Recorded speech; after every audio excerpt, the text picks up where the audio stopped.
The sound wasn't loud, just paper hitting polished wood. But in a room where $1.2 billion was on the line, it might as well have been a gunshot. My presentation slid across the table, stopping just short of the edge. No one reached for it. "Let's not waste time," Ashervale said, leaning back like he owned more than the chair. "We're going in a different direction." He tapped the table twice, then pointed. "Not at me, at her. Elodie will take it from here." A pause, then a few quiet laughs too quick, too comfortable. The kind people make when they've already decided who matters and who doesn't. I didn't move. "As for you," he added, finally looking at me, "you've taken this as far as you can. A beat, step aside." There it was, not loud, not emotional. Worse, controlled, public, final. Someone near the window let out a low whistle. Another voice murmured, "That's rough." No one disagreed. For a second, just a second, I almost spoke. Corrected him. Corrected all of them. My name, my role, my authority. One sentence would have been enough to change the entire room. I didn't say it. "My name is Vivian Sterling. I'm 41 years old." And in that moment, I watched a $1.2 billion decision get handed to someone who didn't even know where the first slide began. "Elodie," Asher continued, gesturing like he was unveiling something impressive. "Walk them through the integration structure." Elodie Mercer straightened too quickly, like she'd been waiting for this. Her fingers tightened around the pen. "Of course," she said, reaching for the remote. She didn't touch the deck, because it wasn't hers, because she didn't know where anything was. I watched the hesitation half a second, maybe less. Enough. Asher saw it. His smile tightened. Nolan leaned forward, smooth as ever. "High level is fine. We'll go deeper in follow-ups." Translation stall. I leaned back slightly, letting the silence breathe, not out of kindness, out of curiosity. Across the table, Helena Ward hadn't laughed. She hadn't looked at me either. Not yet. She was watching Elodie. Carefully, and then very quietly. "Before we move on," she said, fingers resting lightly on the table, "can you clarify the dependency between Phase 2 and vendor onboarding?" Elodie blinked, opened her mouth, closed it, and just like that the room shifted. Not dramatically, but enough that everyone felt it. This story is created by the authors of Her Fear, drawing from familiar corporate dynamics to explore power, accountability, and consequence, not any specific real individual. Elodie glanced at Asher. He didn't look at her. He was looking at me. And in that moment, I understood something he didn't. He thought he had just taken my project. But what he had really done was remove the only person in that room who knew how to keep it from breaking. Elodie reached for the remote like it might burn her. Her hand hovered, pulled back, then tried again slower this time, like hesitation could pass for control. Asher mentioned we're repositioning the structure, she began, voice just steady enough to survive the room. "So, I'll be walking you through the revised approach." Revised. That was the word Nolan had chosen. Not replaced. Not reassigned. Not taken. Revised. I almost smiled. I watched Nolan lean back in his chair, fingers steepled, scanning the room, not the screen. The people. Measuring reactions. Adjusting the narrative in real time. "As we discussed," he added smoothly. "This reflects a more agile leadership model." Agile. Another clean word. Across the table. A few heads nodded. Not agreement. Compliance. Grant didn't nod. He sat 2 seats down from me. Arms folded, eyes on Elodie, not unkind, just precise. Like he was watching someone step onto a stage they didn't build and didn't understand.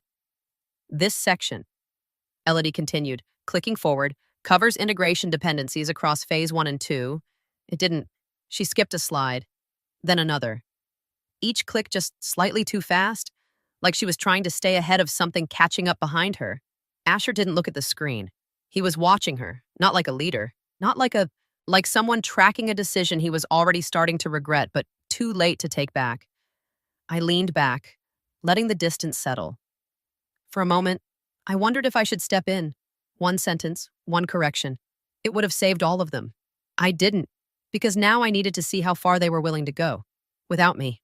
Nolan shifted again, stepping in just enough. "We'll keep this high level for now. The deeper operational layers can be addressed in follow-ups." Of course they would, because the deeper layers didn't belong to her. They never had. Grant exhaled quietly beside me, basasast. Not frustration, recognition. He saw it too. This wasn't a transition. It was a substitution, a bad one.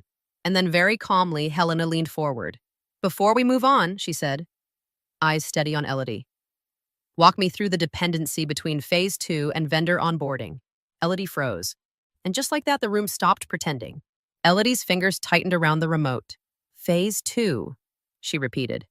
Buying time she didn't have. So the onboarding sequence aligns with vendor readiness and internal transition timelines. Helena didn't move. That's not what I asked. No edge, no impatience, which made it worse. Elodie swallowed. Clicked forward, wrong slide. A flicker of confusion crossed her face before she corrected it. Too fast, too obvious. The dependencies are flexible, depending on deployment pacing. Flexible. That word landed harder than silence, because there was nothing flexible about that part of the model. For a second, I felt it the instinct to step in, correct it, and stop this before it went any further. One sentence would have done it, like, I stayed quiet. Grant shifted in his seat. Not loud, just enough. He knew exactly where this was going. Helena tapped her finger lightly against the table. Once. If onboarding starts before Phase 2 validation is complete, she said. What breaks first? A pause. Longer now? Elodie opened her mouth. Closed it. Tried again. Nothing. And that was it. The room didn't react the way people expect. No gasps, no whispers, just a tightening. A quiet recalibration. Because now they weren't watching a presentation anymore. They were watching a mistake unfold in real time. Asher leaned forward, stepping in. What she's saying is that we've built flexibility into the sequence to allow for faster scaling if needed. Helena turned her head slightly. Is that what she's saying? For a second, just a second, he didn't answer. Then, it's an evolution of the original model. Original. He still didn't look at me. He didn't need to. Nolan moved quickly, smoothing the surface. Let's not get buried in technical depth this early. Then he said, this is a high-level alignment session. The detailed execution layers can be handled in follow-up reviews. There it was. The pivot. Not a correction, a deflection. And it worked just enough to keep the meeting moving, but not enough to undo what had just happened. Because now everyone in that room knew something they hadn't known 5 minutes ago. The person leading the project didn't understand it. I didn't speak, didn't help, didn't even look at her. I just sat there, steady, and let the silence settle into the room. Because once people feel that kind of gap, they don't forget it.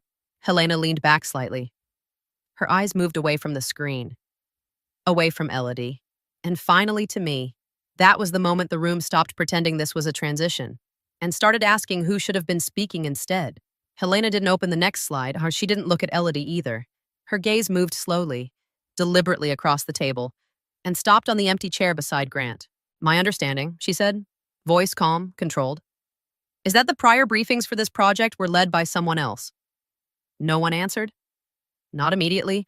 Then Asher smiled, the kind that looks effortless until you notice how carefully it's held in place. Vivian has been instrumental, he said smoothly. She's still supporting the team. We're just elevating new talent into more visible roles. Elevating. I felt it then. I'm not anger. Something sharper. Because I knew exactly what that word was covering. Helena didn't nod. Then why? She asked. Is the person who built the execution model not presenting the execution model? A beat. Just long enough for the room to feel it. Nolan stepped in before Asher could answer. We're optimizing presentation flow, he said. Vivian's contributions remain critical, but we're distributing visibility across the team. Distributing. I almost laughed. Because everyone in that room understood what that meant. Grant leaned back slightly, arms folding, not defensive, just watching. Helena's eyes flicked once more to the empty seat. Then she let it go. The meeting continued. Slides moved. Voices returned, but something had already shifted. Not loudly, but permanently. The next move came fast. Nolan didn't wait for the meeting to end. He leaned toward his assistant near the door. Voice low, but not low enough. Update the distribution list, and he said, all future review materials route through Elodie. A pause. And remove Vivian from the live review chain. For a split second, I felt it. Not surprise. Pressure. The kind that builds right before something is taken from you. No one looked at me. That was the point, Asher added, almost casually. Also make sure the deck authorship reflects current structure. Current structure. I watched the assistant nod, already typing. Emails started moving before the sentence even finished. Ownership updated. Permissions shifted. My name quietly, efficiently, replaced, not erased all at once. That would have been too obvious. No, this was cleaner. Systematic, designed to look like progress, but it wasn't. It was removal. Grant caught my eye for half a second. That was enough. He understood, not just what they were doing, but what it would cost them. By the time the meeting ended, they weren't just replacing me. They were trying to rewrite the story before anyone realized who had actually written it. By the time I opened the updated deck, my name was gone. Not hidden, not minimized, gone. For a second, I just stared at the title slide. Then I scrolled. Once, twice, metadata, version history, comment threads, clean, too clean, weeks of build logic gone, execution notes rewritten, integration flags reassigned, my initials replaced, my timestamps flattened into something neutral, like I had never been there at all. I felt it then. Not shock, something colder. The kind of quiet that comes when you realize this wasn't a decision, it was a plan. Cleanup. Nolan called it when I stepped into his office. He didn't look up right away, just finished signing something. Precise as ever. We're aligning documentation with current structure when he said it avoids confusion at the board level. Confusion. I repeated. He met my eyes then. Calm, measured. This isn't personal. Vivian. It's positioning. Positioning. Across the hall. I could hear Elodie's voice. Clearer now, more confident. She was rehearsing. Again. Asher passed my door a minute later.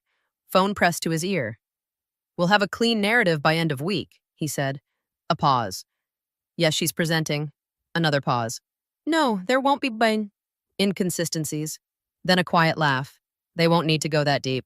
I almost said something. Walked out. Stopped it. It would have taken one conversation. One correction. I stayed where I was, because now I needed to see how far they were willing to take it. By afternoon, a new review invite went out. Elodie as lead. Asher copied on everything. Nolan owning the chain. My access view only. Not removed, just irrelevant. I opened the new deck. Same structure, same flow, same sequencing of dependencies, risks, timing windows mine, just without me. And for anyone not looking closely, it worked. Clean slides, confident delivery, a story that felt complete. From the outside, I thought. Asher had already won. He took the project, the room, the credit, all of it. And if the board signed before anyone asked the wrong question, it would hold. For a while. But they had made one mistake. They cleaned the surface, not the system. Because what they couldn't rewrite, what they didn't even know how to trace, was still exactly where I left it. The working records, the authorship trail, the integration map holding everything together. I closed the deck, slower this time. Let them move forward. Let them believe it was done. They thought they had taken the project. What they had really taken was the version of it that looked complete. The follow-up wasn't supposed to feel like this. It was labeled alignment. But the moment I walked in, and I knew it wasn't. Legal dialed in. Ops joined, and Helena brought someone new process oversight from their side. No slides, just documents. That was the first signal. Before we proceed, Helena said, calm as ever, we'd like to review authorship continuity and execution ownership. Asher didn't hesitate. Of course. Everything has been transitioned appropriately. Appropriately, but that word again. I felt it this time, not irritation. Expectation. Helena nodded once, then let's start with version history. The screen lit up. File logs, time-stamped, unfiltered. The room went quiet. Not social, not awkward. Clinical. The first file opened. My name everywhere. Initial build, core framework, dependency mapping, layer after layer. Then weeks later, Elodie added.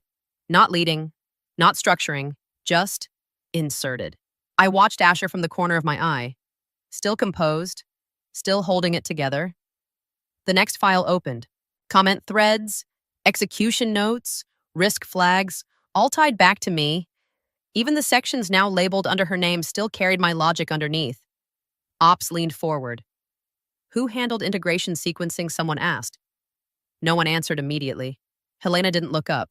She was already scrolling. Another file. Authorship metadata. Locked. Uneditable. Undeniable. Asher shifted. Just slightly. Enough, Nolan stepped in. As we mentioned, this was a structured transition. From whom to whom? Helena cut in. A pause, short, but this time everyone felt it. From Vivian's initial framework to a broader team execution model, Nolan said, careful, controlled. Helena turned another page. Because the record shows continuity of authorship, she said. A beat. Not transition, silence. No one corrected her. Because they couldn't. The process lead finally spoke. For clarity, he said, measured, precise. This isn't a standard internal reassignment. He looked directly at Asher. This is a multi-phase strategic partnership tied to a $1.2 billion commitment. No one interrupted. Execution credibility, authorship continuity, and disclosed staffing changes are part of release conditions. He continued. Any deviation needs to be documented and formally communicated. Documented, communicated. Neither had been done. I felt it land, not as noise, as weight. The room tightened, quietly, completely. Helena closed the file in front of her, then looked up. Not at Elodie, not at Nolan, at Asher. And for the first time since this started, there was nowhere left to hide behind the narrative. Only what could be proven. Then she asked it, the one question he should have stopped this from ever reaching. Was this reassignment disclosed the way a $1.2 billion transition requires? No one called it a scandal. That's not how it started. It started with a timestamp. Can we pull badge access for the past 6 weeks? The process lead asked. Almost casually. Casual, but deliberate. No one objected. Ops already had it ready. Entries, exits, late-night access logs tied to restricted floors. Elodie shouldn't have been on without escalation clearance. I watched Elodie's posture shift. Just slightly. Enough. Helena didn't react. Cross-reference with calendar activity. She said, another screen lit up. Overlaps, private blocks that didn't exist on official schedules. Asher's calendar, Elodie's calendar, lined up too cleanly to ignore. Nolan stepped in. Controlled as ever. We allow flexible collaboration structures. Outside disclosure protocols. Helena cut in. No change in tone, which made it land harder. Nolan didn't answer. Just a tightening in his jaw. Then came the part they hadn't fully erased. An internal thread. Flagged, partially deleted, but not gone. Pulled from backup logs. I leaned forward slightly. This was the first time. They didn't control what was about to be seen. Short messages, nothing explicit, but clear enough. We'll move you into the lead slot before final review. No one's going to question it if the deck is clean. Keep it between us until after board. Silence. Not loud, not shocked. Cold. Grant exhaled slowly. This has been circulating, he said. No one wanted to escalate without proof. Now there was proof. Not of an affair. That wasn't the issue. What mattered was why it existed inside this project. Helena leaned back, eyes steady. So, she said quietly, staffing decisions on a $1.2 billion engagement. She didn't finish. She didn't need to. Everyone already had. Not strategic, not operational, personal, undisclosed, and tied directly to execution authority. I felt it shift. Not tension, exposure, the kind that doesn't stay in a room. The kind that moves, legally, contractually, reputationally. Asher didn't speak. Elodie didn't look up. Nolan said nothing, because there was nothing left to control. That was the moment the room stopped seeing a mistake and started seeing liability. They didn't panic. Not yet. People like Asher never do not when there's still something they think they can negotiate. We can stabilize this, he said, leaning forward, voice controlled again. There's no need to escalate what's already contained. Contained? I almost laughed. Helena didn't respond. He turned to me instead. Vivian, he said, softer now, more careful. You built the core of this? No one's disputing that? Let's bring you back in behind the scenes. You can guide execution. Make sure everything lands cleanly. Behind the scenes, For a second, just a second, I felt it. The pull to fix it, to step back in, to correct everything they had broken. I didn't move. As for a presentation, he added, like it was nothing. We keep continuity. Elodie stays as the face. It avoids confusion externally. Of course it did. Keep the optics. Fix the reality quietly. Nolan stepped in right on cue. We can issue an internal clarification, he said. Align documentation. Formalize collaboration structure. Close any perception gaps. Perception, not misconduct, not breach. Perception. Grant let out a quiet breath beside me. They weren't fixing the problem. They were trying to survive it and keep the money. Asher looked at me again. This doesn't have to become bigger than it is. I held his gaze. It already is. A pause. Small, but this time it held the room. I'm not going to rebuild something I was removed from. I said, not so you can present it like nothing happened. No anger, which made it heavier. Helena spoke next. No, one word, clean, final. We're not interested in retrofitting governance after the fact. She continued. If execution credibility depends on undisclosed changes and informal corrections, she let it sit. Then the issue isn't operational. A beat. It's structural. That was it. No negotiation. No patch. No quiet recovery. Because trust, real trust, doesn't come back through internal memos. And once it breaks at this level, it doesn't stay contained.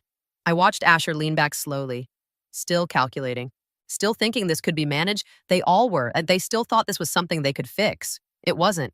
It was already a cost. They just hadn't seen the number yet.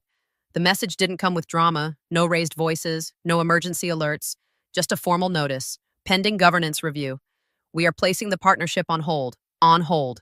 I watched the words land across the room. No confusion, recognition. Then the second line appeared. Effective immediately. We are suspending all release conditions tied to the $1.2 billion commitment. That was the moment everything stopped. Not the room, the outcome. Because everyone there understood what that actually meant. Money doesn't move. Not now, not later, maybe not ever. Asher leaned forward. Of course he did. This is premature, he said. Voice tightening just enough. We're dealing with internal misalignment, not structural failure. No one responded. We can resolve this within days. He pushed. There's no reason to jeopardize the entire deal over undisclosed governance risk. Helena cut in. Clean, precise. He kept going anyway. This is about optics, he said, not execution.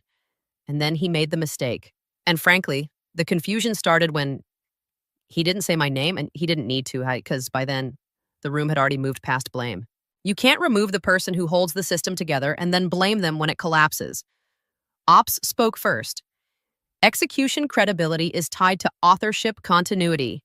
Someone said, that's already been compromised. Legal followed immediately. Undisclosed conflict of interest in staffing decisions triggers review obligations. No one defended him. Not Nolan, not Elodie, not even the silence. The second notice came less than an hour later, shorter, colder.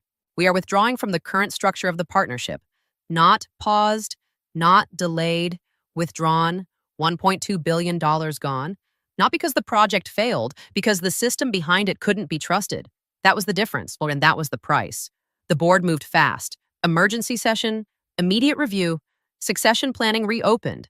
For the first time since I had been in that company, Asher's future wasn't assumed. It was questioned. I watched him at the end of the table, still composed, but not steady anymore. Because this wasn't about one decision. It was about everything that decision revealed. By the time the board convened, he wasn't defending a deal. He was defending the version of himself that deal had been built on. The board didn't drag it out. They didn't need to. By the time the review began, the outcome was already there, documented, time-stamped, impossible to reshape. Asher Cole is removed from all strategic decision-making roles, effective immediately. No pause, no softening. Succession considerations are suspended pending further review. That was the part that stayed. Not the removal. The future. Gone. Not taken. Revoked. Asher didn't argue. He just nodded once like he was trying to hold on to something that was already gone. Nolan Pierce is terminated for misconduct. Clear. Final. Unvested equity is forfeited. Severance is void. No negotiation. No exit. Just over. Elodie wasn't called in. She didn't need to be. Her access was cut before the meeting ended. Internship terminated. Her name quietly removed from every official record tied to the project, not treated like the cause, but not protected either. Just corrected? Then Helena spoke. Not to them, to the board. We're willing to re-engage, she said, under one condition, a pause. Execution authority aligns with documented authorship. This time, every eye moved, not to Asher, to me. For the first time since this began, there was no narrative left to manage, just alignment. Grant stepped in without announcement.